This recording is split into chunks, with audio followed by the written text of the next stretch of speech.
Melody story world 760 channel पर प्रकाशित सामग्री सूचकांक में कॉल मनोरंजन के उद्देश्य से बनाई गई है और इसका उद्देश्य किसी को भी किसी भी तरह से नुकसान पहुंचाना नहीं है। अगर आप वीडियो में व्यक्ति किसी भी सामग्री, टिप्पणी या विचारों से आहत है तो कृपया संपर्क करें। मैं आश्वस्त कर सकता हूं कि मेरी कोई भी सामग्री किसी की भावनाओं, विश्वास हो या दर्शन को ठेस पहुंचाने के इरादे से नहीं बनाई गई है। अगर यह फिर भी आपको किसी भी तरह से प्रभावित करती है तो ये पूरी तरह से सहयोग होगा। मेरा किसी भी मामले में आपको नुकसान पहुंचाने का इरादा नहीं है, या अगर मैं कुछ भूल गया हूं तो कृपया इस गलती मानकर मुझे बताएं। मैं जानकारी को ठीक से अपडेट करने के लिए आवश्यक कदम उठाऊंगा। अंत में यह वशीकरण मेरा अपना है और कानूनी रूप से नहीं लिखा गया है। इसमें खामियां हो सकती है और इसलिए इसे किसी भी कानूनी मामले में अदालत में पुनः प्रस्तुत नहीं किया जा सकता है। Thank you for your support. Please watch the video, give your feedback and subscribe if you like my contact.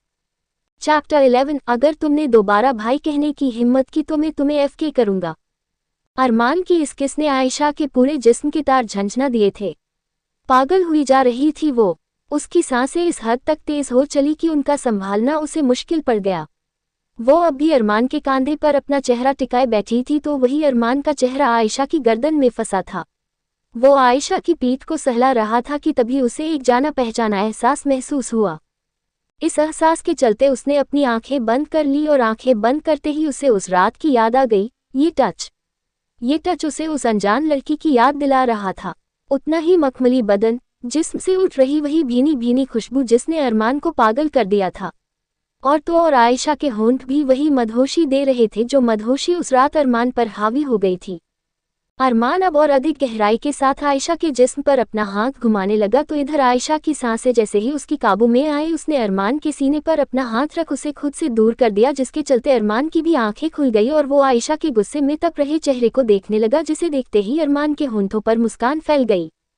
उसने अच्छे से आयशा की हालत देखी। उसके बाल बिखर चुके थे, होंठों पर हल्की सी सूजन आ गई थी, जिन्हें देख अरमान अपना अंगूठा आयशा के होंठों पर ले आया और उस अंगूठे से उसके होंठ को सहलाते हुए बोला, लगता है पहली बार किसी ने नशीले होंठों का जाम पिया है, तभी मेरे होंठों की ताकत ये बर्दाश्त न कर सके। आयशा ने गुस्से में अरमान का हाथ झटक दिया और कहा, छोड़ो मुझे। तो वही अरमान के होंठों से अब मुस्कान गायब हो गई और उसने ठंडे लहजे में उसका चेहरा देखते हुए कहा, नहीं छोड़ूंगा। ये देख आयशा का खून खौल उठा। वो अरमान पर बेतहाशा चीख उठी, आखिर समझते क्या है खुद को आप?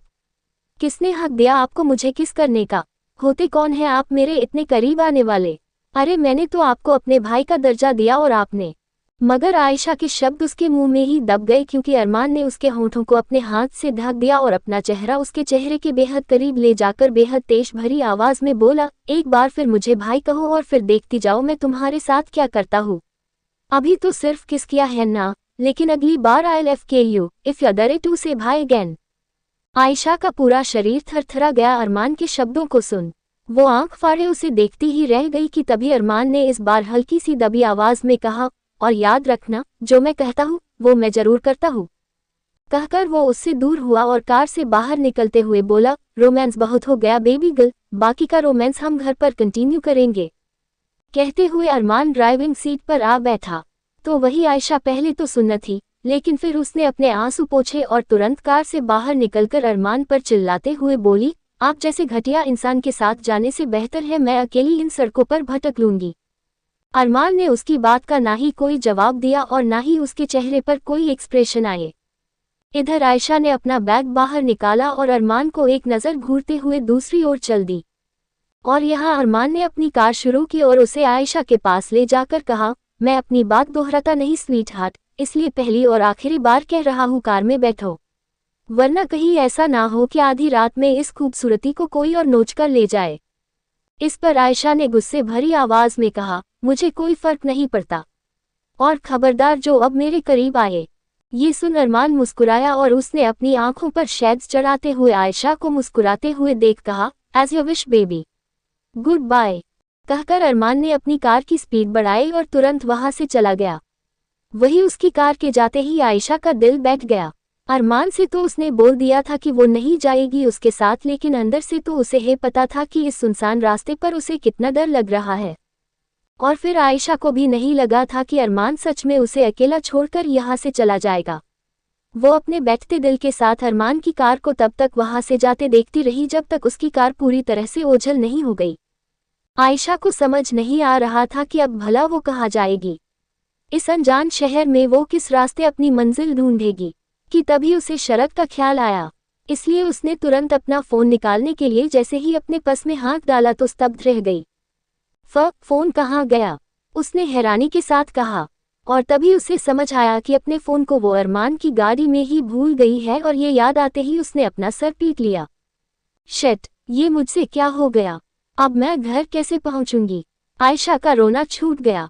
उसने डर के मारे अपनी नजरें इधर उधर घुमाई तो पूरा रास्ता सुनसान पड़ा था। एक मक्खी तक नहीं थी वहां। आयशा का दिल भर आया अपनी इस हालत पर। मम्मा, वो रोते हुए आसमान की तरफ देखने लगी क्योंकि इस वक्त उसे अगर सबसे ज्यादा किसी की याद आ रही थी तो वो थी उसकी माँ। आप क्यों चली गई मम्मा?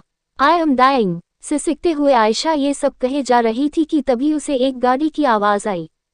उस आवाज को सुन आयशा के दिल में एक उम्मीद की किरण जागी कि शायद अरमान आ गया है, और इस उम्मीद से उसने जैसे ही अपनी गर्दन घुमाई तो देखा कुछ दूरी पर एक जीप खड़ी है जिसकी दोनों हेडलाइट से आ रही रोशनी से आयशा की आंखों में चुभन होने लगी और उसने अपना चेहरा छिपा लिया कि तभी वो लाइट बंद हुई, जिस कारण जैसे ही उसने अपनी आंखें खोली तो पाया कि उसके सामने एक जीप पर कुछ लड़के बैठे हैं।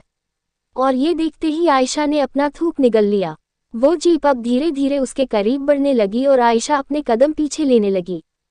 कुछ ही पलों में वो जीप आयशा के एकदम सामने आ खड़ी हुई और तभी उनमें से एक आदमी ने कहा, हेलो मैडम, कहाँ जाना है? यूं रात में आप जैसी लड़कियों का अकेला घूमना सेफ नहीं, दूसरे लड़के ने कहा। आयशा उनके बोलने के ढंग से ही समझ गई थी कि वो लड़के सही नहीं है। उसने अपने थूक निगला और कहा, नहीं मैं अकेली नहीं हूँ। अच्छा, पर यहाँ तो कोई दूसरा आपके साथ नहीं दिखाई दे रहा है। कहीं ऐसा तो नहीं अपने साथ मिस्टर इंडिया को लेकर घूम रही है आप? उस लड़के की इस बात पर वो सभी हंस पड़े। ये कोई 5-6 लड़कों का ग्रुप था जिनके हाव भाव से इतना तो स्पष्ट था कि उन्होंने शराब पी रखी है। चलिए मैडम, हम आपको छोड़ देते हैं। आयशा का डर के मारे हाल खराब हुआ जा रहा था। उसका चेहरा पसीने से लथपथ हो चुका था। मैं ठीक हूँ, आप लोग प्लीज चले जाइए, कहकर आयशा वहां से आगे बढ़ गई और तभी वो जीप भी उसके साथ साथ ही चलने लगी। बात मानिए मैडम, आप जैसी खूबसूरत लड़की का अकेले घूमना सही नहीं, आइए गाड़ी में बैठ जाइए। ये सुन आयशा ने उन पर चिल्लाते हुए कहा, मैंने कहा ना मुझे आप लोगों की मदद की जरूरत नहीं है, अकेला क्यों नहीं छोड़ देते मुझे? उफ, मैडम का तो गुस्सा भी कहर है। कहते ही उनमें से आदमी गाड़ी से उतारकर बाहर आ गया और फिर उसने अगले ही पल आयशा के पास जाकर अचानक से आयशा की कलाई पकड़ ली और अपने दांत पीसते हुए बोला, क्यूरी, ज्यादा घमंड है अपनी खूबसूरती क्या? हाँ, हम तुझसे प्यार से बात कर रहे हैं ना, तो चिल्ला क्यों रही है? आयशा समझ चुकी थी कि अब वो एक ऐसी मुसीबत में फंस चुकी है जिससे निकल पाना उसके लिए नामुमकिन होने वाला है। उसका रोना छूट गया और उसने अपना हाथ छुड़ाने की कोशिश करते हुए कहा, प्लीज मुझे जाने दीजिए, छोड़ दीजिए मुझे। आये, काश हम आपकी इस इच्छा को पूरा कर पाते, लेकिन कसूर तो आपका ही है ना। किसने कहा था आधी रात को एक सुनसान सड़क पर अकेले घूमने के लिए? सही बात है, इतनी रात को क्या सैर के लिए निकली थी आप? आयशा अकेली इन जानवरों के बीच में फंस चुकी थी।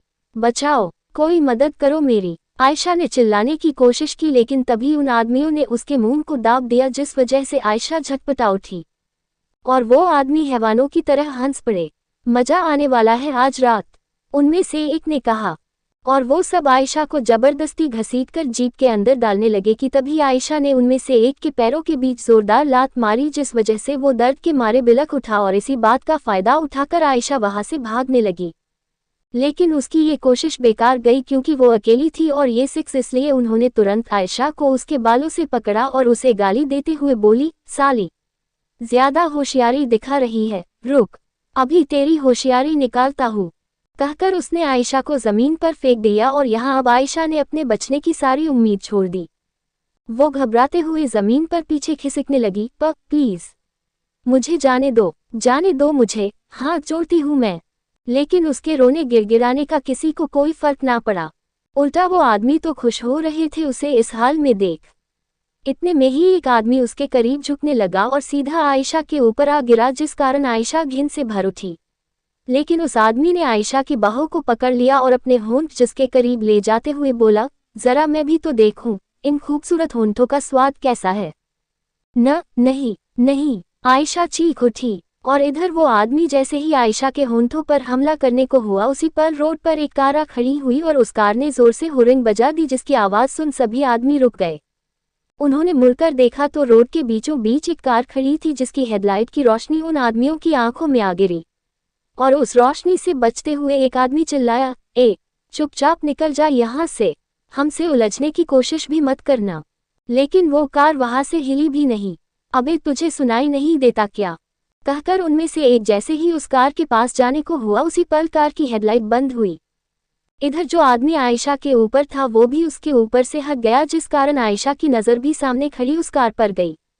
उसकी तो आंखें ही रो रो कर लाल हो चुकी थी। सारी उम्मीद खो दी थी उसने बचने की, लेकिन तभी उसे वो दिखा जिसे देख आयशा को ऐसा महसूस हुआ कि उसे जन्नत नसीब हो गई हो। उसकी आंखों से आंसू बह गए, और इस बार ये आंसू खुशी के थे। इधर कार से बाहर निकलता शख्स कोई और नहीं बल्कि अरमान मलिक था। वो आगे आकर कार के बोनट से टिककर खड़ा हो गया और अपनी जेब से एक लाइटर निकालकर अपने होंठों में फंसी सिगरेट जलाने लगा। तो वही आयशा, जिसके अंदर अरमान को देखते ही मानो जान आ गई, वो इतनी रफ्तार से उसकी ओर भागी कि उन आदमियों को उसे रोकने तक का मौका ना मिला। और इधर आयशा भागते हुए सीधा अरमान के सीने से आ लगी। उसका चेहरा अरमान के सीने में आ छिपा और उसने अपने हाथ उसकी पीठ पर जकड़ दिए। जबकि कुछ ही देर पहले की ही बात थी जब वो नफरत से अरमान को देख रही थी, लेकिन वक्त ने ऐसी करवट ली कि उसने सोचा भी नहीं था कि जिस चेहरे को देख कुछ देर पहले उसे इतनी नफरत हो रही थी, अब उस चेहरे को देख वो सुकून से भर उठी। कंटिन्यूड। क्या अरमान आयशा को बचा लेगा? और क्या हाल होने वाला है उन आदमियों का जिन्हें अब तक इस बात का अंदाजा भी नहीं है कि अरमान मलिक किस तबाही का नाम है। आप सब बहुत बहुत बहुत अच्छे हो। Face holding back tears. उम्मीद से ज़्यादा प्यार दे रहे हो मेरी इस नॉवेल को। थैंक यू सो मच आप सभी का। लास्ट पार्ट पर 50+ लाइक्स आए तो अब मेरे अंदर बड़ी लाइक का लालच बढ़ गया। Face with hand over mouth next part के लिए 70+ टारगेट। और नेक्स्ट पार्ट में बहुत मज़ा आने वाला है। एक्शन और रोमांस का फुल पैकेज मिलेगा। 12 किस मी राइट नाउ। अरमान को वहां देख आयशा का दिल इस वक्त सुकून से भर उठा था। वो इस तरह से अरमान के सीने से चिपकी थी मानो अब उससे कभी दूर ही नहीं होगी। उसने अपना चेहरा पूरी तरह से अरमान के सीने छिपा लिया और अपने आंसुओं से उसके सीने को भिगोने लगी। और तभी पीछे खड़े उन आदमियों ने अपनी तेज आवाज में कहा, लड़की को हमें वापस कर दे, नहीं तो यहाँ से चल के जाने के लायक नहीं बचेगा। ये सुन अरमान, जो इस वक्त अपने होंठों में सिगरेट फंसाए खड़ा था, उसने अपनी सिगरेट की लंबी लंबी कश लेते हुए कहा, मैंने तुम लोगों को नहीं रोका है, तुम्हें चाहिए ये लड़की तो ले जाओ। अरमान के ये शब्द जैसे ही आयशा के कानों में पड़े तो मानो उसका शरीर ढीला पड़ गया। जो हाथ उसने इतनी मजबूती से अरमान की पीठ पर कसे थे, उनकी पकड़ अचानक से कमजोर पड़ गई और उसने हैरान नजरों से अरमान से अलग होकर उसकी आंखों में देखा, मानो ये यकीन करने की कोशिश कर रही हो कि अभी अभी अरमान ने क्या कहा। तो वही वो आदमी अरमान की इस बात को सुन खुश हुए और तभी उनमें से एक अपने साथी से बोला, जा लेके आ लड़की को, समझदार है छोकरा। ये सुन वो दूसरा आदमी मुस्कुराते हुए आयशा के पास आने लगा तो वही आयशा तो बदहवास सी अरमान के सीने से चिपक गई और गिड़गिड़ाते हुए बोली, नहीं, आप ऐसा नहीं कर सकते, मुझे बचा लीजिए, मैं आपके हाथ जोड़ती हूँ। कहते ही आयशा अरमान के पैरों में जा गिरी और बोली, मैं आपके पैर तक पड़ने को तैयार हूँ, बस मुझे बचा लीजिए।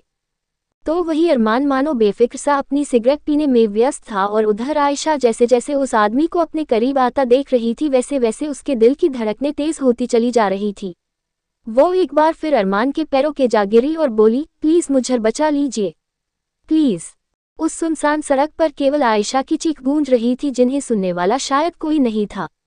तभी वो आदमी उसके एकदम करीबा खड़ा हुआ और उसे देख मुस्कुराते हुए बोला, लड़की, चुपचाप जैसा हम कह रहे हैं वैसा तू करती जाएगी तो दर्द कम होगा, वरना अगर जम जबरदस्ती पर आ गए तो फिर तू सोच भी नहीं सकती कि तेरे साथ क्या करेंगे हम। कहते ही वो आदमी आयशा को पकड़ने के लिए अपना हाथ आगे बढ़ाने लगा तो वही आयशा एकदम से अरमान के पीछे जा छिपी और टूटकर रो पड़ी, नहीं प्लीज। लेकिन उस आदमी ने आयशा की एक भी ना सुनी और जैसे ही उसे पकड़ने को हुआ उसी पल बीच में ही अरमान ने उसकी कलाई पकड़ ली। ये देख वो आदमी सवालिया नजरों से अरमान को देखने लगा। तभी अरमान ने उसका हाथ वापस आयशा से दूर करते हुए कहा, 1 मिनट, अभी हमारी बातें खत्म नहीं हुई है। कहकर अरमान ने उस आदमी का हाथ छोड़ा और फिर आयशा को देखते हुए अपनी आंखों पर चढ़े शेड्स को उतारकर बोला, हाँ तो क्या कह रही थी तुम कि मैं तुम्हें बचा लूं? ठीक है, बचा लूंगा तुम्हें। अरमान के ये शब्द सुनते ही आयशा उसे उम्मीद भरी नजरों से देखने लगी, लेकिन तभी अरमान ने आगे कहा, लेकिन तुम्हें बचाने से मेरा क्या फायदा? ये सुन आयशा की उम्मीद मानो एक बार फिर घुटने टेक गई। फायदा? आयशा ने कहा, हाँ फायदा, क्योंकि अरमान मलिक कभी भी घाटे का सौदा नहीं उठाता है। मेरे साथ अगर डील करनी है तो एक हाथ दो और एक हाथ लो, अरमान ने कहा। ये सुन आयशा की आंखों में बेहद नमी उतर आई। माँ, मैं क्या दूंगी आपको? तो इस पर अरमान मुस्कुराया और आयशा के करीब जाकर उसके चेहरे पर बिखरे बालों को उसके कान के पीछे करते हुए बेहद ही धीमी आवाज में बोला, तुम्हारे पास मुझे देने के लिए बहुत कुछ है बेबी गर्ल, पर फिलहाल तुम्हें मेरी बस 2 शर्त माननी होंगी। ये सुन आयशा ने तुरंत अपनी गर्दन हाँ में हिलाते हुए कहा, माँ मैं तैयार हूँ। इस पर अरमान मुस्कुराया और उसने कहा, तो शर्त नंबर 1, तुम मुझे आइंदा से कभी अपना भाई नहीं कहोगी। अरमान की इस शर्त पर पहले तो आयशा हैरान हुई और सोचने लगी कि भला ये कैसी शर्त है, और इसे मानने के लिए वो तुरंत राजी भी हो जाएगी, और हुआ भी कुछ ऐसा ही उसने तुरंत अपनी गर्दन हाँ में हिलाते हुए कहा, माँ मैं तैयार हूँ आपकी ये शर्त मानने के लिए। वेरी गुड, और अब शर्त नंबर 2। पर अरमान इससे आगे कुछ भी कहता कि तभी वो आदमी अचानक से उसके ऊपर चिल्ला उठा, ए हीरो, बहुत हो गई अब तेरी बकवास, अब चुपचाप यहाँ से कटली मार ले वरना हम मार मार के तुझे यहाँ से भगाएंगे। कहते ही वो आदमी जैसे ही आयशा का हाथ पकड़ने को हुआ, उसी पल कुछ ऐसा हुआ कि सभी की आंखें फटी की फटी रह गई।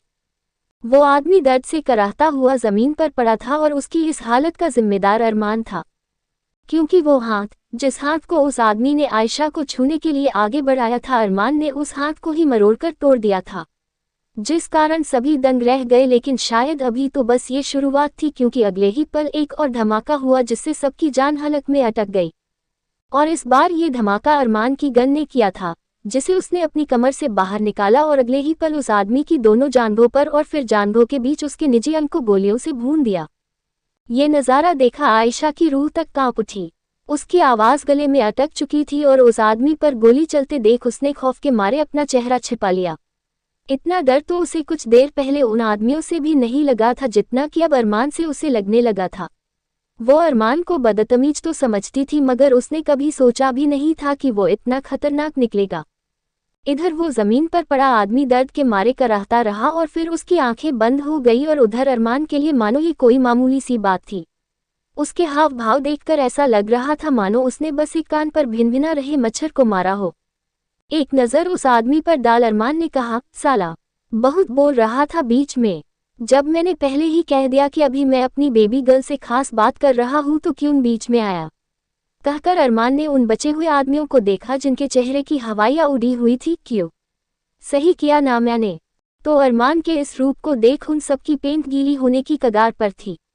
उन्होंने अरमान के सवाल पर अपनी गर्दन तुरंत हिला दी, जिस पर अरमान ने एक बार फिर आयशा पर गौर फरमाया जो इस वक्त डर के मारे अपना चेहरा छिपाए खड़ी थी।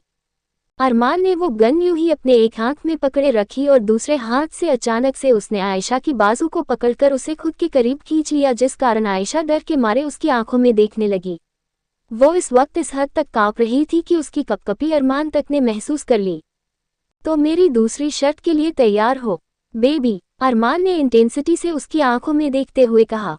और बेचारी आयशा, वो तो अब कुछ बोलने के काबिल ही नहीं बची थी। और तभी अरमान ने वो गन आयशा के चेहरे पर घुमाते हुए कहा, मैंने कुछ पूछा है, आंसर मी। उस गन को अपने चेहरे पर महसूस कर आयशा पसीने से तरबतर हो गई। उसने तुरंत कांपते हुए अपनी गर्दन हिला दी। ये देख अरमान ने उस गन की नोक को उसके होंठों पर सहलाते हुए कहा, वर्ड्स, आई वॉन्ट वर्ड्स।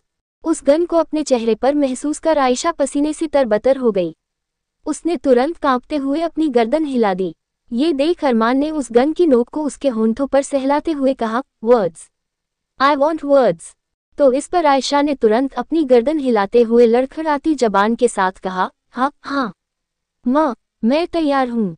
और ये सुन अरमान के होंठों के कोने मुड़ गए और उसने छूटते ही कहा, सो किस मी राइट नाउ। अरमान के ये चंद लफ्ज सुनते ही आयशा के होश फाख्ता हो गए। कंटिन्यूड। क्या वाकई आयशा अरमान की इस शर्त को पूरा करेगी? गाइस, ये टिपिकल रोमांस नॉवल नहीं है। इसमें अभी आपको आगे बहुत कुछ देखने को मिलेगा रोमांस के तरीके के साथ, सो प्लीज मेरे नॉवल को सपोर्ट जरूर करिए। 13 अरमान्स लस्ट फॉर आयशा। उसे यकीन नहीं हो रहा था कि अभी अभी अरमान के कहे वो लफ्ज हकीकत थे, कोई अनचाहा ख्वाब नहीं। किस? आयशा ने होने कांप रहे लबों के साथ कहा, और इधर अरमान ने वो गन यूं ही बेरहमी के साथ उसके होंठों पर सहलाते हुए कहा, यस बेबी। किस? कहकर अरमान ने आयशा की नज़रों में अपनी नज़रें डालकर कहा, अब वक्त ज़ाया मत करो, क्योंकि जितना वक्त तुम गवाओगी मुश्किलें तुम्हारे लिए उतनी ही बढ़ती जाएंगी। और मुझे ये बात बिल्कुल गवारा नहीं कि मेरे ही सामने इतनी खूबसूरत लड़की को इतनी दिक्कतों का सामना करना पड़े। आयशा की नज़रें शर्म से झुक गई। उसे समझ नहीं आ रहा था कि वो मुसीबत से बची है या मुसीबत में फंसी है, कि तभी अरमान के चेहरे का लहजा काफ़ी सख्त हो गया। उसने अचानक से आयशा के बालों को अपनी मुट्ठी में भरा और उसका चेहरा ऊपर उठाते हुए इस दफ़ा तेज भरी आवाज़ में बोला, क्या हुआ? यही सोच रही हो ना कि कितना बुरा हूँ मैं? तुम्हारी मदद करने की बजाय तुम्हें खुद सता रहा हूँ। आयशा अपनी भींगी पलकों से अरमान की सख्त नज़रों में देखे जा रही थी। इंतजार किस बात का है आयशा मुखर्जी? जोड़ दो अपने इन लबों को मेरे लबों से। अरमान ने आयशा के होंठों को तल्लीनता से देखते हुए कहा, और आयशा अपनी लाचारी के आगे कुछ ना कर सकी। उसने कसके अपनी आंखें मींच ली और अपने होंठ अरमान के होंठों के करीब बढ़ाने लगी। इस दौरान उसका दिल 120 की रफ्तार से धड़क रहा था। सांसें उथल पुथल करने को तैयार हो गई और हर बीतते पल के साथ आयशा के होंठ अरमान के करीब, बेहद करीब बढ़ते गए। कुछ इंच का ही फासला बचा था उन दोनों के दरमियान कि तभी अरमान ने अचानक से आयशा को झटककर खुद से दूर कर दिया, जिस कारण आयशा की आंखें खुली की खुली रह गई और उसने हैरानी से अरमान को देखा। और अरमान भी अपने चेहरे पर बेहद गंभीरता लिए उसे देखे जा रहा था कि तभी अरमान ने आयशा को देखते ही देखते अपनी गन का निशाना उनमें से एक आदमी की तरफ ताना और अगले ही पल धार धार की आवाज के साथ एक आदमी की चीख निकल गई। तो वही आयशा ने जब एक बार फिर गन चलते हुए देखी तो कांप उठी। इधर अरमान ने आयशा से अपना ध्यान हटाकर उन आदमियों को देखा और कहा, अगर मरने का शौक ना हो तो अगले 5 सेकंड में तुम में से मुझे कोई भी यहाँ नहीं दिखना चाहिए, वरना छठे सेकंड में तुम सबको सोचने का भी मौका नहीं मिलेगा और तुम्हारी आत्मा शरीर को त्याग चुकी होगी। अरमान का ये कहना भर था कि 5 सेकंड भी ना हुए और वो आदमी वहां से ऐसे गायब हुए जैसे गधे के सर से सींग। और इधर आयशा, आज शायद उसकी जिंदगी का सबसे बुरा दिन उसने फेस किया था। और अरमान, क्या पहेली था ये शख्स? कुछ पल पहले उसे अपने होंठों को चूमने के लिए कह रहा था और अब अचानक से उन सभी गुंडों को भगा दिया। आयशा तो उलझ के रह गई अरमान की गुत्थी में, कि तभी अरमान उसके पास आया और अपनी गन वापस कमर में फंसाते हुए बोला, मरने की इच्छा हो तो पड़ी रहो इस सड़क पर, और अगर जिंदगी से अभी भी प्यार हो तो चुपचाप गाड़ी में बैठो। कहकर अरमान आगे बढ़ गया और जाकर अपनी ड्राइविंग सीट पर बैठ गया और कुछ ही पलों में डरी सहमी आयशा उसके साथ आकर बैठ गई। आयशा की सिसकियां बंद नहीं हो रही थी, वो लगातार रोए जा रही थी, मगर अरमान ने उसके आंसुओं पर गौर फरमाना जरूरी नहीं समझा और कार स्टार्ट कर उसने गाड़ी आगे बढ़ा दी। आयशा का रोना बंद नहीं हो रहा था, उसकी सिसकियां अरमान को इरिटेट करने लगी, इसलिए उसने स्टेरियो ऑन कर दिया जिसमें से एफएम पर ही कुछ गाने बजने लगे। अर्ज ने कहा, जैसा कि हम सब जानते हैं आज मौसम है ये सुहाना और ये दिल भी है दीवाना, तो क्यों ना आज इसी दीवानगी के नाम एक नगमा पेश किया जाए। तो लीजिए, हाजिर है इस खूबसूरत शाम का पहला नगमा। और इसी के साथ उस कार में अरमान की सोच से परे एक गाना गूंजने लगा। मिलने है मुझसे आए, फिर जाने क्यों तन्हाई, किस मोड़ पे है लाए आशिकी, खुद से है या खुदा से, इस पल मेरी लड़ाई, किस मोड़ पे है लाए आशिकी। अरमान को रोमांटिक गानों में क्या बल्कि रोमांस तक में कोई दिलचस्पी नहीं थी। उसके लिए लड़कियां मतलब वन नाइट स्टैंड। लेकिन अब जब अचानक से ये गाना बज उठा तो उसकी नज़र अनायास ही आयशा पर चली गई। आशिकी बाजी है ताश की, टूटते बनते विश्वास की, मिलने है मुझसे आए, कि तभी अरमान को होश आया कि वो क्या कर रहा है। भला क्यों आयशा उसके जहन में असर कर रही है? इन्हीं सवालों से जूझते हुए उसने गुस्से में वो गाना बदल दिया और तभी अगला गाना प्ले हुआ जो शायद अरमान जैसे बिगड़े नवाबजादों के लिए एकदम परफेक्ट था। I know you like me, you know I like you, let's get together girl, you know you want to. रात दिन आते जाते होती है सो मुलाकातें, आगे बढ़ती है बातें, पीछे छोड़ दे। रास्ते में है ठहरे और भी कितने चेहरे, आज फिर अपनी आंखें उनसे जोड़ ले। खो जाएगा, लम्हा ही खो जाएगा, मुड़ के न फिर आएगा, राहों में उसको रोक ले। हो जाएगा, होगा जो हो जाएगा, you know you are so hot, you are on fire. मिल गए जो छोरा छोरी, हुई मस्ती थोड़ी थोड़ी, बस प्यार का नाम ना लेना, आई हेट लव स्टोरी। एक तो आयशा इस वक्त बुरे वक्त से जूझ रही थी, ऊपर से अरमान के ये गाने। हालांकि अरमान को गाने सुनने में जरा भी दिलचस्पी नहीं थी, लेकिन आयशा की सिस्कियां उसके दिल में कुछ तो ऐसा असर कर रही थी जिन्हें वो माने या ना माने, लेकिन उसे तकलीफ हो रही थी उसके इस हाल पर ये अरमान मलिक था जिसके लिए फिक्र जैसे इमोशन जाहिर करना नामुमकिन बात थी, और अपने इसी अड़ियल लिपने की वजह से उसने खुद को समझा लिया कि उसे जरा भी फर्क नहीं पड़ रहा है आयशा के आंसुओं का। खैर, कुछ इसी तरह रास्ता कट गया। अरमान की कार मलिक मैंशन के आगे आकर खड़ी हो गई। गाना अब बंद था उसकी कार में, और उसने जैसे ही आयशा को उतरने के लिए कहना चाहा कि तभी उसने देखा कि आयशा सो चुकी है। अरमान स्पष्ट देख सकता था उसके चेहरे की थकावट। वो चाहकर भी उसे ना जगा पाया और उसने खुद कार से उतरकर दूसरी तरफ से आयशा को आहिस्ता से अपनी गोद में उठाया और उसे मेंशन के अंदर ले जाने लगा। उसने शरद को पहले ही इन्फॉर्म कर दिया था कि आयशा उसके साथ आ रही है, इसलिए वो भी निश्चिंत थे। इधर शुक्र है कि रात होने की वजह से किसी ने अरमान और आयशा को इस हाल में नहीं देखा। अरमान आहिस्ता से आयशा को उसके कमरे तक लेकर आया और अंदर कमरे में आकर उसने उसे आराम से बिस्तर पर लिटा दिया, और जैसे ही उससे दूर होने को हुआ उसी पल आयशा ने नींद में ही उसकी कलाई थाम ली और धीरे से बड़बड़ाते हुए बोली, मत जाइए प्लीज। इसी तरह आयशा कुछ ना कुछ बोले जा रही थी। अरमान ने काफी कोशिश की उससे अपना हाथ छुड़ाने की, लेकिन आयशा ने उसका हाथ ना छोड़ा, जिस कारण अरमान को भी वही उसके साथ सिरहाने पर बैठना पड़ा। और आयशा, वो अरमान का हाथ अपने सीने से लगा के लेट गई, तो वही अरमान ने जब अपना हाथ आयशा के सीने पर महसूस किया तो उसके अंदर भी एक अजीब सी फीलिंग जागने लगी, और उस फीलिंग को लस्ट कहना सही होगा, क्योंकि अरमान बेहद लिस्टी था, जिसकी एक खास वजह यह भी थी कि उसकी जिंदगी में लड़कियों का एक हिस्सा ऐसा था जिसे उसने केवल लस्ट भरी नजरों से देखा, तो वही दूसरा हिस्सा ऐसा था जिसे अरमान ने कभी तमीज से देखा तक नहीं। मगर आयशा, वो कुछ अलग सा असर कर रही थी अरमान के दिल में। आयशा वो लड़की थी जिसे अरमान छूना भी चाहता था और साथ ही साथ उससे दूर भी रहना चाहता था, क्योंकि वो जानता था कि आयशा एक नाजुक सी सीधी साधी मासूम लड़की है और अपनी लस्ट में आकर के वो उसकी जिंदगी बर्बाद नहीं करना चाहता था। अरमान ने जैसे तैसे आयशा से अपनी नजरें हटाई और फिर अपने एक आदमी को कॉल कर कहा, एक गाड़ी का नंबर भेज रहा हूँ, उसमें जितने भी लड़के थे सब के सब कल तक मुझे जिंदा चाहिए। काम हो जाएगा सर, दूसरे आदमी ने कहा, और अरमान ने फोन रख दिया, जिसके साथ ही उसके चेहरे पर बेहद ही भयानक भाव आ गए। दरअसल उसने उन्हीं लड़कों को उठवाया था जिन्होंने आयशा को आज परेशान किया था। वो चाहता तो उसी वक्त उन सबको गोलियों से भून डालता, लेकिन फिर इन सब से आयशा डर जाती, इसलिए उसने उन आदमियों को जाने दिया। लेकिन अब अरमान उनका जो हाल करेगा उससे तो उन्हें भगवान भी नहीं बचा सकते। अगली सुबह आयशा के शरीर ने हलचल शुरू की। हर चीज से बेखबर उसने कसमसाते हुए अपनी आंखें खोलनी शुरू की।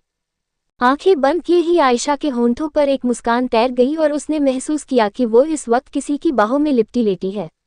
पहले तो आयशा नींद में होने की वजह से कुछ भी ना समझ पाई, मगर तभी उसने धीरे से उस शख्स पर अपने हाथ चलाए तो उसे एहसास हुआ कि इस शख्स ने तो शर्ट भी नहीं पहनी है, और वो यूं ही उस शख्स के सीने पर अपना सिर रख के सोई है।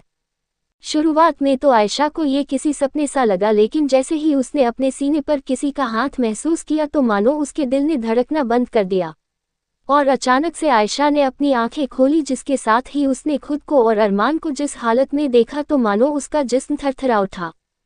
कंटिन्यूड। क्या रिएक्शन होने वाला है आयशा का जब वो खुद को पूरी तरह से अरमान की बाहों में देखेगी, और क्या हाल होने वाला है उन लड़कों का जिन्होंने आयशा को तंग किया। Likes target 70+। CH14 रेपिस्ट अरमान। खुद को अरमान की बाहों में देख आयशा के होश उड़ चुके थे। उसने गौर किया कि इस समय वो दोनों किस तरह एक दूसरे से लिपट कर लेटे थे। अरमान इस पर शर्टलेस था तो वही आयशा के हाथ ने उसकी कमर को जकड़ रखा था, मानो वो उसके लिए उसका फेवरेट टेडी बियर हो। कि तभी आयशा की नज़र अरमान के चौड़े सीने पर गई। पहली दफा इतनी नज़दीक से उसने किसी मर्द को देखा था, और वो भी इस हाल में। आयशा का तो दिमाग ही सुन्न पड़ गया कि तभी उसने एक झटके में अपना हाथ अरमान से दूर किया और अगले ही पल बिस्तर से उठ खड़ी हुई और गुस्से में अरमान को घूरने लगी। कुछ देर बाद अरमान के ऊपर किसी ने जोर से फेंककर बाल्टी भर पानी दे मारा, जिस कारण वो तुरंत नींद से जाग बैठा और उसका खून खौल गया। ये देख कि आखिर किसने इतनी जुर्रत की उसके साथ ऐसी हरकत करने की कि तभी उसने अपनी गर्दन उठाकर देखा तो सामने गुस्से में उबलती हुई आयशा खाली बाल्टी ले खड़ी थी। और ये देख अरमान पल भर में समझ गया कि ये किसका किया धरा है। आयशा बेचारी पूरी तरह से अनाजन थी कि उसने अभी अभी जो हरकत की है उसका क्या अंजाम भुगतना पड़ सकता है उसे। कि तभी अरमान बिस्तर से उठ खड़ा हुआ और 1 मिनट तक ना लगा आयशा को सोचने समझने में कि तब तक अरमान उसे खींचते हुए वॉशरूम में ले आया था और अगले ही झटके में आयशा का मुंह पानी से भरी हुई बाल्टी के भीतर था। ये सब इतनी जल्दबाजी में हुआ कि उसे खुद को बचाने का मौका तक ना मिला। और अरमान, वो तो मानो अपने गुस्से में पागल हो चुका था, क्योंकि आज तक किसी की हिम्मत भी नहीं हुई थी कि कोई उसे नजरें उठाकर भी देखे। और ये कल की आई हुई लड़की उससे ऐसे बर्ताव कर रही थी मानो वो उसके इश्क में पागल पिया हो। अरमान बेहद ही तेज में आयशा की गर्दन पर अपनी पकड़ मजबूत किए उसका सर पानी में डुबोए रहा जब तक कि आयशा की सांस ना घुटने लगी। कि तभी अरमान ने उसका मुंह पानी से बाहर निकाला और अब जाकर आयशा की जान में जान आई। वो सांस लेने के लिए इस हद तक मशक्कत कर रही थी जिसकी कोई हद नहीं। उसकी आंखें घबराहट की वजह से बंद थी और अरमान ने उसके चेहरे को देख दांत पीसते हुए कहा, शायद तुम्हारी औकात से ज्यादा नरमी से पेश आ गया तुमसे। तभी ये भूल गई कि अगर अरमान मलिक पर कोई उंगली भी उठाता है तो मैं उसका हाथ काट देता हूँ, और तुम जैसी 1.5 फुट की लड़की मेरे साथ बदसलूकी कर रही है। ये कहते ही अरमान ने जैसे ही उसका सिर दोबारा पानी में डुबोना चाहा, उसी पल आयशा झटपटा उठी और लड़खड़ाते शब्दों का सहारा लेकर बोली, नहीं नहीं माँ, मुझसे गलती हो गई है, प्लीज आई एम सॉरी। कोई और होता तो शायद अरमान उसकी एक भी ना सुनता, लेकिन ये आयशा थी। वो आयशा जो उसके पत्थर जैसे दिल में जज्बात जगा रही थी, इसलिए ना चाहते हुए भी अरमान के हाथ रुक गए और उसने झटक कर उसे छोड़ दिया। आयशा गिरते गिरते बची और वो अपनी सांसें संभालते हुए दीवार से लगकर खड़ी हो गई। इधर अरमान ने उसे अपनी उंगली दिखाते हुए कहा, कल से लेकर आज तक तुम पर तमाम एहसान कर चुका हूं और उसके बदले में तुम मेरे साथ ये कर रही हो, पानी फेंक रही हो मुझ पर। कि तभी आयशा के सब्र का बांध टूट गया। वो अपनी सांसें काबू कर अरमान पर चिल्लाते हुए बोली, तो फिर क्या करूं? हाँ, इज्जत की उम्मीद कर रहे हैं आप मुझसे?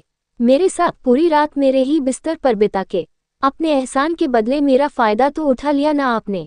चुप! अरमान इतनी जोर से चीखा कि आयशा की रूह तक कांप उठी और इधर अरमान का हाथ उठते उठते रह गया आयशा के ऊपर।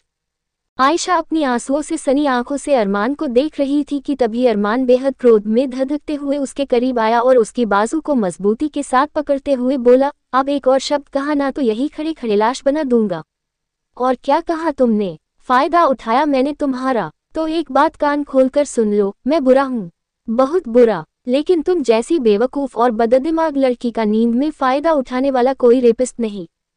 आयशा एकटक अरमान की आग उगल रही आंखों में देखे जा रही थी। गुस्सा तो वो अरमान का तब से देख रही थी जब से उससे मिली थी, लेकिन आज इस गुस्से में बात अलग थी। आयशा को ना चाहते हुए भी एक अजीब सी गिल्ट की भावना खाने लगी कि उसने जाने अनजाने उस शख्स पर उंगली उठाई है जिसने कल उसकी इज्जत को बेआबरू होने से बचाया। इधर अरमान ने झटक कर आयशा का हाथ छोड़ा और उससे आखिरी लफ्ज बोला, और खबरदार, जो अब तुम मेरे सामने भी आ गई वरना तुम्हें पछताने का भी मौका नहीं दूंगा। ये कहते ही अरमान बिना आयशा को देखे वहां से बाहर चला गया और इधर आयशा अब भी जमी सी दीवार से चिपकी खड़ी थी। उसकी आंखों से आंसू की बूंद निकल गई, जिसे पोंछते हुए उसने खुद की हालत को देखा जो एकदम सही थी। उसके कपड़ों से लेकर के उसका जिस्म सब कुछ सही सलामत था, मगर गलती आयशा की भी नहीं थी। जब से उसके साथ वो काली रात वाला हादसा हुआ था तब से उसे काफी गहरा सदमा पहुंचा था, जिस कारण अब उसे हर मर्द की छुअन से नफरत सी होने लगी थी। और यही वजह थी कि आज सुबह जब उसने अरमान और खुद को इस हालत में देखा तो उसे लगा कि अरमान ने नींद में उसके साथ कुछ गलत किया, जिस कारण बिना सोचे समझे ही आयशा ने नींद में ही अरमान पर भर बाल्टी पानी फेंक मारा, जो कि बेशक काफी इंसल्टिंग था। आयशा अपने ख्यालों में उलझी ही थी कि तभी उसके रूम का गेट नॉक हुआ, जिसकी आवाज सुन आयशा ने अपने आंसू पोंछे और रूम में आकर उसने दरवाजा खोला तो दरवाजे पर जूलिया खड़ी थी। आप यहाँ? आयशा ने सवाल किया। और इधर जूलिया, जिसके हाथ में नाश्ते की प्लेट थी, उसने उस प्लेट को अंदर आकर टेबल पर रखते हुए कहा, मैंने सोचा कल रात आप काफी थक गई होंगी तो क्यों ना नाश्ता रूम में ही ले चलूं। कहकर जूलिया फिर से आयशा के पास आए और थोड़ी परेशानी भरी आवाज में बोली, वैसे क्या हुआ था आयशा मैम? कल रात आप और अरमान सर जूलिया की बात सुन आयशा हैरानी से उसे देखने लगी। आपने मुझे कल रात उनके साथ देख लिया था क्या? अरे क्यों नहीं, मैंने अपनी आंखों से देखा था कि सर आपको अपनी गोद में उठाकर रूम में छोड़ने आए थे। जूलिया की इस बात पर आयशा की नजरें सवालों से घिर गई। हाँ, वो शायद मैं कार में ही सो गई थी इसलिए। लेकिन आपकी शक्ल देखकर तो कुछ और ही लग रहा था। बाल एकदम बिखरे, कपड़े भी अस्त व्यस्त, और इन सबसे ज्यादा शॉकिंग तो मेरे लिए अरमान सर का बिहेवियर था। मैंने आज तक उन्हें कभी किसी की इतनी केयर करते नहीं देखा, जूलिया ने कहा। थी वही आयशा अब उसे दिलचस्पी के साथ देखने लगी। केयर? और नहीं तो क्या। अरे हुआ क्या, मैं आपको शुरू से बताती हूँ। देखिए, मैंने आपको अरमान सर की गोद में जब रूम में जाते हुए देखा तो मैं परेशान हो गई कि अचानक से आपको हुआ क्या है, इसलिए पीछे पीछे मैं भी चली आई और कमरे में आते ही जो मैंने देखा उससे तो ये सोच में पड़ गई कि ये कोई सपना है। सच? क्या देखा आपने कमरे में? आयशा ने सवाल किया। इस पर जूलिया के होंठों पर मुस्कान आ गई। अरे आप तो नींद में अरमान सर का हाथ ही नहीं छोड़ रही थी। ऐसा लग रहा था कि आप उनसे फेविकोल की तरह चिपक गई हों। सर ने बहुत कोशिश की अपना हाथ छुड़वाने की, लेकिन आप तो पता नहीं किस दुनिया में थी। फिर मैं रूम में आए और जब मैंने कोशिश करनी चाहिए आपका हाथ छुड़वाने की तो पता है सर क्या बोले? क्या बोले? आयशा के दिल की धड़कनें तेज होने लगी। इधर जूलिया ने अरमान की नकल उतारते हुए कहा, नहीं जूली, वो जाग जाएगी, तुम जाओ, मैं ठीक हूँ। ये सुनते ही आयशा स्तब्ध रह गई और उसे एहसास हुआ कि गलतफहमी में उसने अरमान पर कितना बड़ा इल्जाम लगा दिया। इधर जूलिया ने आगे कहा, आई स्वेयर मैम, मैंने सर को कभी इतना पोलाइटली बिहेव करते नहीं देखा। जूलिया कुछ ना कुछ बोले जा रही थी, लेकिन अब आयशा को कुछ नहीं सुनाई दे रहा था, क्योंकि उसके दिमाग में तो अरमान के कहे वो शब्द गूंजे जा रहे थे जिन्हें बार बार अपने दिमाग में आते देख आयशा गिल्ट से भरी जा रही थी। मैं बुरा हूँ, बहुत बुरा, लेकिन तुम जैसी बेवकूफ़ और बददिमाग लड़की का नींद में फ़ायदा उठाने वाला कोई रेपिस्ट नहीं। आयशा को एहसास हुआ कि कल अरमान ने उसकी इज्जत बचाए उसका शुक्रिया अदा करने की बजाय उसने अरमान को ही गुनहगार ठहरा दिया। मैम, आप सुन रही है ना मेरी बात? जूलिया की आवाज़ सुन आयशा होश में आई। हाँ, हम बताइए ना, कल रात क्या हुआ था आपको? कुछ नहीं, आयशा ने कहा। जूलिया, एक्चुअली मैं इस वक्त फ्रेश होना चाहती हूँ तो प्लीज़। अच्छा कोई बात नहीं, आप जब फ्रेश हो जाएं तो मुझे बताइएगा कि कल रात क्या हुआ था। इतना कहकर जूलिया वहाँ से चली गई और इधर उसके जाते ही आयशा ने दरवाज़ा बंद किया और अपना सर पकड़कर बिस्तर पर जा बैठी। बहुत बड़ी गलती हो गई आयशा, अब कैसे उनसे सॉरी बोलूं? ये सब सोचते ही आयशा के दिमाग में अरमान कर कहे वो शब्द गूंजने लगे। और खबरदार, जो अब तुम मेरे सामने भी आ गई वरना तुम्हें पछताने का भी मौका नहीं दूंगा। आयशा ने कसके अपने बाल नोच लिए और चिढ़ते हुए बोली, उफ़। सच कहा उन्होंने, एक नंबर की बेवकूफ़ और बददिमाग किस्म की लड़की हूँ मैं, तभी खुद ही मुश्किलों को दावत देती रहती हूँ। पर अब कुछ तो करना ही पड़ेगा। आयशा सोच में पड़ गई। जो होगा देखा जाएगा आयशा, पर मिस्टर एंग्री अरमान मलिक का सामना तो करके रहूंगी। कंटिन्यूड। कैसे करेगी आयशा अरमान का सामना, ये जानते हुए भी कि वो इस वक्त उससे किस हद तक खफा है? और क्या एक बार फिर आयशा अरमान कर सामने जाने की गलती कर रही है जिसका अनचाहा अंजाम उसे भुगतना पड़े? आप लोग लाइक नहीं करते यार। 70 जोड़कर दो इस पार्ट में। 15 दी इंटेंस किस एंड क्लोजनेस। एक अंधेरे में डूबा कमरा और उस कमरे के बीचों बीच कुर्सियों पर बंधे कुछ लड़के जिनके मुंह पर पट्टी बांधी थी और हाथ रस्सियों से बंधे थे। वो अपनी जान की गुहार लगाने की कोशिश कर रहे थे, पर मुंह पर पट्टी बंधे होने के कारण उनकी चीख भी घुट के रह गई कि तभी कमरे का दरवाज़ा खुला जिसके द्वारा एक शख्स अंदर आया और इसी के साथ उस कमरे के बीच बीच लटक रहा एक बल्ब खुला जिसकी रोशनी से उन लड़कों ने अपने सामने खड़े शख्स को देखा तो हैरान रह गए, क्योंकि इस वक्त वहां कोई और नहीं बल्कि अरमान मलिक खड़ा था जिसके चेहरे पर दहशत फैली थी। वो उन आदमियों को देखते हुए उनके सामने एक कुर्सी पर आ बैठा और एक पैर पर दूसरा पैर चढ़ाकर बोला, खातिरदारी में कोई कमी तो नहीं रही ना? उन लड़कों के चेहरे पर डर की लकीरें खींच गई कि तभी अरमान ने वहां खड़े अपने आदमी को देख एक इशारा किया और उस इशारे को समझ उस आदमी ने लड़कों के मुंह से पट्टी हटा दी, जिसके साथ ही वो सब अपनी जान की दरख्वास्त करने लगे। ये वही लड़के थे जिन्होंने आयशा के साथ बदसलूकी की थी। उनमें से एक लड़का रोते हुए बोला, हमें क्यों पकड़ रखा है तुमने? तो इस पर अरमान मुस्कुराया और अपना सिर हिलाते हुए बोला, वही घिसा पिटा सवाल, क्यों पकड़ा है, क्या करूंगा? इन सब के लिए टाइम नहीं है मेरे पास। तुम सब बस मुझे ये बताओ कि तुम में से पहले मरना कौन पसंद करेगा? हमें क्यों पकड़ रखा है तुमने? आखिर हमने किया क्या है? उस लड़के ने सवाल किया। कि तभी अचानक से अरमान ने अपनी कमर पर खुरसी एक गन निकाली और अगले ही पल धाड़ धाड़ अरमान ने 2-4 गोलियां लगातार उस आदमी के शरीर में भून डाली, जिसे देख वहां बचे बाकी के लड़कों का कलेजा मुंह को आ गया। और इधर अरमान के चेहरे के भाव भी अब सख्त हो चुके थे और उसने कहा, साला बहुत मुंह चल रहा था इसका। मैंने जो सवाल किया उसका जवाब देने की बजाय उल्टा मुझसे ही सवाल कि क्यों पकड़ा है। उन लड़कों की पेंट गीली होने की कगार पर थी कि तभी उनमें से एक में ना जाने कहां से इतनी हिम्मत आ गई कि वो अरमान पर चिल्लाते हुए बोला, हमारे हाथ बांधकर खुद को बहुत शाना समझ रहा है तू? एक बार हाथ खोल के दिखा, तब बताता हूं तुझे। उस लड़के की इस बात को सुन अरमान के भाव टस से मस नहीं हुए। कि तभी वो लड़का एक बार फिर अरमान को ललकारते हुए बोला, क्या हुआ? निकल गई तेरी हवा, साला खुद को मर्द समझ रहा है। उसी पल अरमान ने मुस्कुराते हुए कहा, चल तेरी आखिरी ख्वाहिश भी पूरी कर देता हूं। कहकर वो अपने एक आदमी पर चिल्लाया, हाथ खोलो रे इसका। ये सुन वहां खड़े अरमान के बाकी आदमियों ने आपस में बात करते हुए कहा, इस साले ने तो अपनी मौत को खुद दावत दी है। वैसे मरता तो आसान मौत होती, लेकिन अब तो तड़प तड़प कर मरेगा ये। उस लड़के के हाथ कुछ ही पलों में खोल दिए गए और अब वो लड़का और अरमान आमने सामने थे। उस लड़के ने जैसे ही अरमान पर गुस्से में अपना हाथ उठाना चाहा, उसी पल अरमान ने उल्टे हाथ एक मुक्का उसके मुंह पर जड़ दिया और उस मुक्के से ही वो लड़का जमीन पर ढेर हो गया और उसके मुंह से खून की धारा बहने लगी। कुछ पल के लिए तो उसका दिमाग ही सुन्न पड़ चुका था, लेकिन उसने फिर से हिम्मत बटोरी और जैसे ही अरमान पर वार करने को हुआ कि तभी अरमान ने एक बार फिर उसके मुंह पर मुक्कों को बरसात कर दी। वो लड़का अधमरा हो चुका था। अरमान ने उसे बालों से पकड़कर खड़ा किया और एक और मुक्का उसके मुंह में जड़ते हुए बोला, नामर्द बोला था ना तूने। कहते हुए अरमान ने उस लड़के के पेट पर मुक्का दे मारा, जिस वजह से उस लड़के के मुंह से खून उल्टी की तरह निकल गया। साला उस रात एक अकेली लड़की को भेड़ियों की नोच रहा था तू, और मुझे नामर्द बोलता है। अरमान लगातार उसे मारे जा रहा था। आज मैं बताता हूँ तुझे कि नामर्दानगी क्या होती है। ये कहते ही अरमान ने अपनी एक गन बाहर निकाली और अगले ही पल बूम, उसने सारी गोलियां उस लड़के के निजी अंग में उड़ेल दी, जिस कारण उस लड़के की इतनी दर्दनाक चीख उस कमरे में गूंजी कि बाकी के लड़के तो ये देख के ही बेहोश हो गए।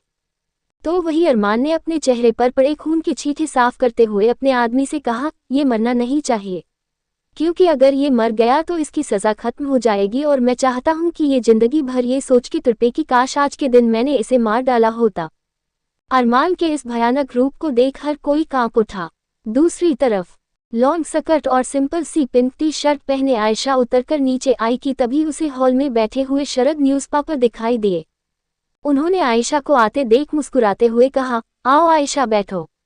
नहीं मिस्टर मलिक, मैं ठीक हूँ। कहते हुए आयशा ने पूरे मेंशन में काम कर रहे वर्कर पर नजर डाली जो इस मेंशन को सजाने में लगे थे। ये डेकोरेशंस किस लिए हो रही है? आयशा ने सवाल किया। आज सुहाना यानी मेरी छोटी बेटी का जन्मदिन है, इसीलिए घर में सारी तैयारियां हो रही है, शरद ने कहा। इस पर आयशा ने कुछ सोचते हुए कहा, वैसे मैं जब से आई हूं मैंने उन्हें तो देखा ही नहीं, और आप बता रहे हैं कि आज उनका बर्थडे भी है, तब भी वो इस घर में नहीं है। कि तभी पीछे से जूलिया ने आते हुए कहा, वो इसलिए क्योंकि सुहाना बेबी अपने प्री बर्थडे पार्टी को सेलिब्रेट करने के लिए बैंकॉक गई है और आज शाम को ही वो वापस आएंगी।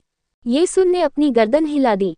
कि तभी शरद ने उससे सवाल किया, अच्छा आयशा बेटा, कल रात तुम घर टाइम पर आ गई थी ना? मेरी अरमान से बात हो गई थी इसलिए मैं भी निश्चिंत हो गया। वैसे तुम्हें कोई प्रॉब्लम तो नहीं हुई ना? शरद के इस सवाल पर आयशा खामोश रह गई। कि तभी जूलिया ने अपना मुंह खोल दिया, अरे कल रात की तो आप पूछिए ही मत मलिक सर, कल रात तो आयशा मैम। पर इससे आगे जूलिया कुछ भी कहती कि तभी आयशा तुरंत बीच में ही बोल पड़ी, मैं ठीक से घर आ गई थी, मुझे कोई प्रॉब्लम नहीं हुई। ये कहते हुए आयशा ने आंखों ही आंखों में जूलिया को चुप रहने का इशारा किया, जिसे देख जूलिया पहले तो उसे सवालिया नजरों से देखने लगी, लेकिन फिर उसे अपना मुंह बंद करना पड़ा। तभी शारद ने कहा, चलो अच्छा हुआ कि तुम सही से घर आ गई, वरना अरमान अब उसके बारे में तुमसे क्या ही छिपाऊं। काफी शॉर्ट टेम्पर्ड है वो, किसी की बात नहीं सुनता, इसलिए मुझे चिंता हो रही थी कि कहीं तुमसे भी वो कोई बहस न करने लगे। तो आयशा ने जबरदस्ती की मुस्कान अपने होंठों पर ओढ़ी और अपनी नजरें इधर उधर घुमाने लगी, क्योंकि वो अरमान से मिलना चाहती थी लेकिन वो पूरे मेंशन में उसे कहीं ना दिखा। तभी मेन गेट से कुछ लोग अंदर आने लगे जिनके हाथ में कुछ था। उन्हें आते देख शरद उनके पास जाकर अपने एक सर्वेंट से बोले, इसे आयशा मैम के कमरे में रखवा दो। आयशा ने कहा, पर इसमें क्या है? आज रात तुम्हारी पार्टी में पहने जाने वाली ड्रेस। शरद ने कहा, लेकिन मैं ये पार्टी नहीं अटेंड करूंगी। आयशा की इस बात पर शरद हैरानी से उसे देखने लगे। आयशा, मैं जानता हूं कि तुम ये बदलाव इतनी जल्दी एक्सेप्ट नहीं कर पा रही हो, लेकिन बेटा प्लीज मेरी आज के लिए बात मान लो। यकीन मानो, पार्टी अटेंड करोगी तो तुम्हें भी अच्छा लगेगा और इसी बहाने तुम्हारी मुलाकात भी मैं अपने कलीग से करवा दूंगा। शरद ने आयशा से इंसिस्ट किया। इधर आयशा का बिल्कुल मन नहीं था कोई पार्टी अटेंड करने के लिए, लेकिन तभी पीछे से जूलिया बोली, हाँ आयशा मैम प्लीज मना मत करो। सभी की इतनी जिद की वजह से आयशा इनकार ना कर पाई। ओके। ये सुन शरद ने मुस्कुराते हुए आयशा से कहा, थैंक यू बेटा। और इसी तरह ये दिन बीत गया और शाम चढ़ाई। मलिक मैंशन किसी जन्नत से कम नहीं लग रहा था। हर जगह आंखों को चौंधिया देने वाली रोशनी और बेहिसाब सजावट, सब कुछ बेहद खूबसूरत लग रहा था। धीरे धीरे करके गेस्ट्स भी आने शुरू हुए। तो वही एक आलिशान कमरे में बैठी एक लड़की, जिसका मेकअप आर्टिस्ट इस समय मेकअप कर रही थी, उस लड़की ने उस आर्टिस्ट से कहा, मुझे मेरा मेकअप बेस्ट चाहिए, क्योंकि मुझे मंजूर नहीं कि आज के दिन कोई भी मुझसे ज्यादा खूबसूरत दिखे। उस लड़की के बात करने के ढंग से ही पता चल रहा था कि वो किस कदर अपने अहंकार में डूबी है। उसी पल उसका फोन बज पड़ा और अपने फोन पर फ्लैश हो रहे नंबर को देख एक तीखी मुस्कान उसके होंठों पर तैर गई। उसने कॉल रिसीव की, तभी दूसरी तरफ से एक लड़का बोला, मैं ये क्या सुन रहा हूँ? जो कुछ हमारे बीच में हुआ था वो तुम्हारा एक प्रैंक था। ये सुन उस लड़की ने अपने नेल्स को देखते हुए कहा, ऑफ कोर्स डार्लिंग। अच्छा हुआ तुम्हें टाइम पर सब कुछ पता चल गया, क्योंकि मैं भी ये ड्रामा करते करते थक गई थी। तुमने मेरी फीलिंग्स का मजाक बना के रख दिया। तुम ऐसा कर भी कैसे सकती हो? वो लड़का गुस्से में बोला। और तुम जैसे दो कौड़ी के इंसान ने ऐसा सोच भी कैसे लिया कि सुहाना मलिक तुम्हें डेट करेगी? हाँ, ये नवाबजादी कोई और नहीं बल्कि शरद की छोटी और लाडली बेटी सुहाना थी। अब इनकी तारीफ में क्या ही कहें, क्योंकि इन्होंने आज तक तारीफ के काबिल कोई काम ही कहाँ किया है। सोने की थाली में खाने वाली ये मगरूर मल्लिका आई एम द रूलर किस्म की सोच रखती थी, इसलिए इन्हें कोई फर्क नहीं पड़ता था लोगों से और उनकी फीलिंग्स से। सुहाना ने उस लड़के का फोन बिना आगे उसकी बात सुने ही काट दिया और मुंह बनाते हुए बोली, स्टूपिड रोमियो। दूसरी तरफ वाइन कलर का स्लीवलेस गाउन पहने आज आयशा वो कहर ढा रही थी कि एक पल को खुद को ही ना पहचान पाई। उसके लिए जो मेकअप आर्टिस्ट भिजवाई गई थी उसने बहुत ही खूबसूरती से आयशा को तैयार किया था। उसकी आर्टिस्ट ने आयशा को देख मुस्कुराते हुए कहा, आप पर मेकअप करने के लिए हमें ज्यादा एफर्ट्स लगाने ही नहीं पड़े। आप नेचुरली जो इतनी ब्यूटीफुल है। ये सुन आयशा मुस्कुराए और उसने खुद को मिरर में देखा। खुले बाल जो सलीके से उसकी पीठ पर सेट थे, वाइन कलर का टाइट फिटेड गाउन जो उसके छरहरे बदन को और अधिक निखारने का काम कर रहा था, स्लीवलेस बाहें जिनके द्वारा उसकी गोरी बाहें खिलकर चमक रही थी और चेहरे पर लाइट मेकअप, होंठों पर डार्क लिपस्टिक के साथ माशाल्लाह कहर लग रही थी वो। और शायद सुहाना का आज सबसे खूबसूरत दिखने का सपना टूटने वाला था। खैर, कुछ ही पलों में नीचे शाम रंगीन हो गई। सुहाना इस वक्त अपने कलीग्स और फ्रेंड्स के साथ मौजूद थी और उसके सो कॉल्ड फ्रेंड्स उसे चने के झाड़ पे चढ़ाने का काम बखूबी कर रहे थे, ये कह कहकर कि इस दुनिया में क्या बल्कि पूरे ब्रह्मांड में सुहाना मलिक जैसी हसीन अप्सरा पैदा ही नहीं हुई। लेकिन तभी कुछ ऐसा हुआ कि इस अप्सरा के होंठों की लिपी पुती मुस्कान गायब हो गई, क्योंकि सीढ़ियों से उतरती हुई आयशा पर जिसने भी अपनी नजर डाली वो मानो अपनी नजरें हटाना ही भूल गया। वो डब्ल्यू she is such a beauty. Suhana के साथ खड़े उसके एक मेल फ्रेंड ने आयशा को मुंह फाड़े देखते हुए कहा। और ये देख सुहाना का रोम रोम क्रोध से भर उठा। इधर आयशा हर बात से अनजान जब नीचे आई तो खुद पर हर किसी की नजरें देख वो सकोचा गई कि तभी शरद मुस्कुराते हुए आयशा के पास आकर खड़े हो गए और बेहद ही खुशी से भरी आवाज में बोले, everyone meet my daughter Ayesha Malik. सभी लोगों ने ताली बजानी शुरू कर दी। तो वही आयशा को अपना लास्ट नेम मुखर्जी की जगह मलिक सुनकर अच्छा नहीं लगा, लेकिन इतने खुशी के माहौल में वो कोई तमाशा नहीं बनाना चाहती थी, इसलिए वो खामोश रही। इधर शरद ने आगे कहा, जैसा कि आप में से किसी से भी ये नहीं छिपा है कि मैं सारिका मुखर्जी यानी आयशा की मां से शादी करने वाला था, लेकिन बीच में हुए हादसे के बाद सब कुछ मानो बिखर सा गया। लेकिन कहते हुए शाद ने आयशा को देखा लेकिन आयशा को मैंने अपनी बेटी उसी दिन मान लिया था जिस दिन मैंने सारिका से शादी करने का वादा किया, और अब मैं चाहता हूँ कि जो इज्जत आप सब अभी तक अरमान और सुहाना को देते आए हैं वही इज्जत आयशा को भी दें। और इसी के साथ ताश का एक नया पत्ता खुला, यानी आयशा का रिश्ता शरद से सौतेले बाप बेटी का रिश्ता था। यही वजह थी कि शरद ने अरमान को आयशा के बड़े भाई के रूप में इंट्रोड्यूस कराया, और यही वजह थी कि आयशा अभी तक शरद को एक्सेप्ट नहीं कर पाई थी, क्योंकि वो जानती थी कि शरद को एक्सेप्ट करने का मतलब था उन्हें अपने पिता के रूम में स्वीकार करना, और अपने पिता का हक वो इतनी जल्दी किसी को देने के लिए तैयार नहीं थी। खैर, सभी लोगों ने तालियां बजाए और इसी तरह हर कोई आयशा से घुलने मिलने लगा कि तभी उसके सामने सुहाना आए, जिसके चेहरे पर इस समय बेहद ही कोल्ड एक्सप्रेशन थी। लेकिन आयशा इन सबसे अनजान उसकी तरफ हाथ बढ़ाते हुए बोली, हैप्पी बर्थडे सुहाना। आयशा की मुस्कुराहट देख सुहाना का दिल जल उठा। एक बेवजह की नफरत पाल ली उसने आयशा से, सिर्फ इसलिए कि वो उससे ज्यादा खूबसूरत दिखती थी। लेकिन तभी सुहाना ने अपने होंठों पर हंसी का झूठा मुखौटा और कहा, हेलो डियर स्टेप सिस्टर। सुहाना ने आयशा से हाथ मिलाया और आगे कहा, वैसे कैसा लग रहा है तुम्हें यहाँ? अम्मा, अच्छा लग रहा है। ऑफ कोर्स अच्छा लगना चाहिए, आफ्टर ऑल फ्री में ही बिना कोई एफर्ट्स डाले तुम्हें इतना पैसा मिल गया। अच्छा तो जरूर लग रहा होगा। सुहाना ने सरेआम आयशा की इंसल्ट की थी। आयशा ने भी बात आगे ना बढ़ाते हुए कहा, एक्सक्यूज मी। कहकर जैसे ही आयशा वहां से जाने को हुई उसी पल सुहाना ने उसकी कलाई पकड़ ली और उसे अपने आपस खींचते हुए कहा, अरे कहाँ जा रही हो स्टेप सिस्टर? लगता है तुम्हें मेरी बात बुरी लग गई। अरे मैं तो बस मजाक कर रही थी, आज ही हमारी मुलाकात हुई है और फिर मेरा बर्थडे भी है, तो प्लीज तुम मेरे साथ डांस नहीं करोगी? ये सब कहते हुए सुहाना अपने मंसूबों में कामयाब हो चुकी थी, क्योंकि आयशा से बात करते दौरान उसका हाथ आयशा की पीठ पर था, जिसका फायदा उठाते हुए उसने आयशा के बैग की जिप पीछे से खोल दी। पर आयशा इन सब से पूरी तरह अनजान थी। नहीं सुहाना, प्लीज मुझे डांस करना नहीं आता। आयशा ने मना करने की कोशिश की। अरे ऐसे कैसे नहीं आता, आज तो तुम्हें बर्थडे गर्ल की बात माननी ही होगी स्टेप्सिस। कम ऑन डांस करो। सुहाना जबरदस्ती आयशा को डांस फ्लोर पर ले आए। शरद अपने बिजनेस पार्टनर्स के साथ बाहर गार्डन एरिया में जा चुके थे, तो इधर आयशा के ज्यादा हिलने ढूलने की वजह से उसकी जिप और अधिक खुलती ही जा रही थी। Small steps is dance for me, start the music. Suhana की जोर जबरदस्ती के सामने आयशा की एक नहीं चल पाई कि तभी पीछे से गाना शुरू हुआ। हाई हील ते नचेता तू बड़ी जचे, हाई हील ते नचेता तू बड़ी जचे। एक एक थुमके पे 100 तालियां, हिले जब लग तेरा, हिलती है बालिया। एक एक थुमके पे 100 तालियां, हिले जब लग मेनरा, हिलती है बालिया। आयशा का जरा सा भी मन नहीं था डांस करने का, इसलिए वो जैसे ही डांस फ्लोर से उतरने को हुई उसी पल सुहाना और उसके दोस्तों ने उसे दोबारा स्टेज पर खींच लिया।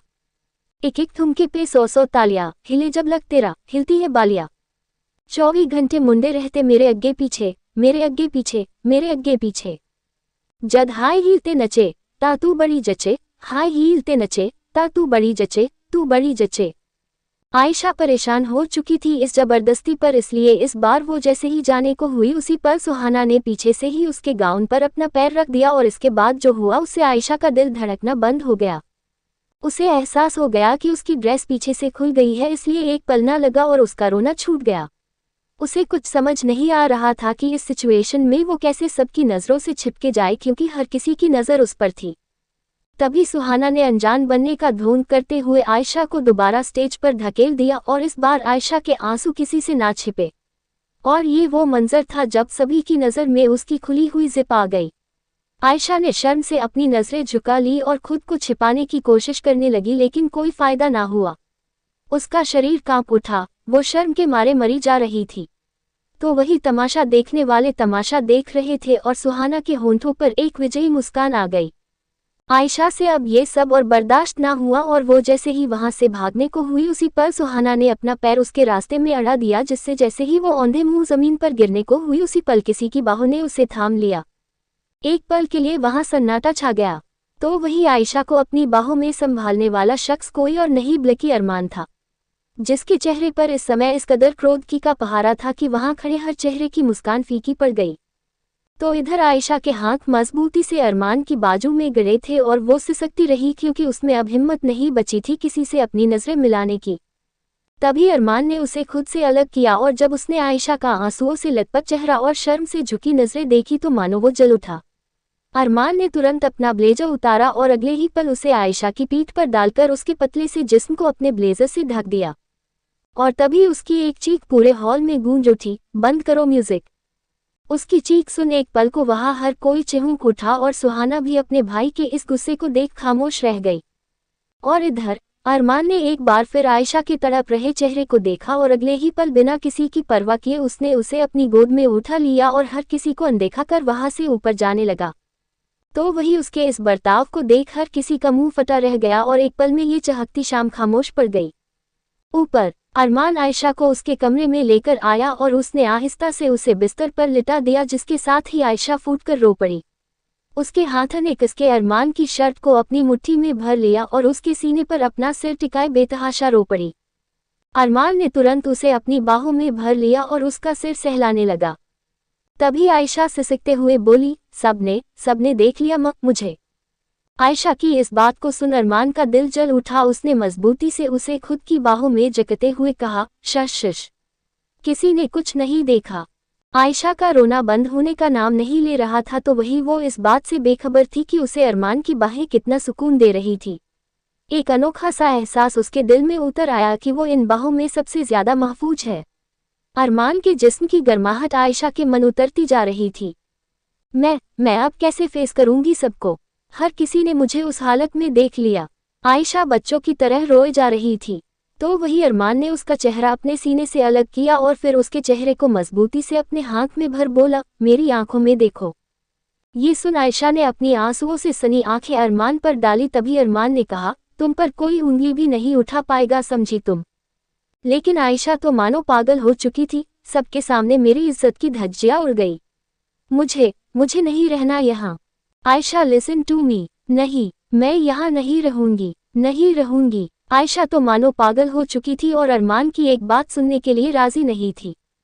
मेरी बात सुनो आयशा, नहीं, मुझे कुछ नहीं सुनना, मैं यहाँ से। पर इससे आगे के शब्द उसकी हलक में अटके रह गए क्योंकि अरमान ने उसे खामोश करने के लिए उसके होंठों को अपने होंठों में दबा लिया था। आयशा स्तब्ध रह गई। उसकी आंखें फटी रह चुकी थी, लेकिन ना जाने क्यों आज उसने अरमान का विरोध नहीं किया। उल्टा आज उसके दिल की धड़कनें तेज हो गई अरमान के तपते होंठों को खुद पर हावी होते देख।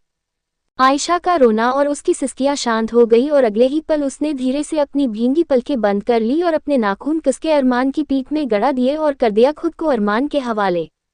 होश वालों को खबर क्या बेखुदी क्या चीज है, इश्क कीजिए फिर समझिए जिंदगी क्या चीज है। होंठ उसके चूमकर दिल ने आफत की है, मोहब्बत कीजिए फिर समझिए बर्बादी क्या चीज है। कंटिन्यूड। क्या आ रहे हैं अरमान और आयशा नजदीक? और क्यों आयशा ने इस बार अरमान को किस करने से नहीं रोका? क्या उसके मन में उमड़ने लगे हैं नए जज्बात जिनसे है वो पूरी तरह बेखबर? Next part will be romantic और अगले पार्ट में खुलेगा अरमान के सामने उस लड़की का राज। तो जल्दी लाइक और कमेंट शुरू करिए।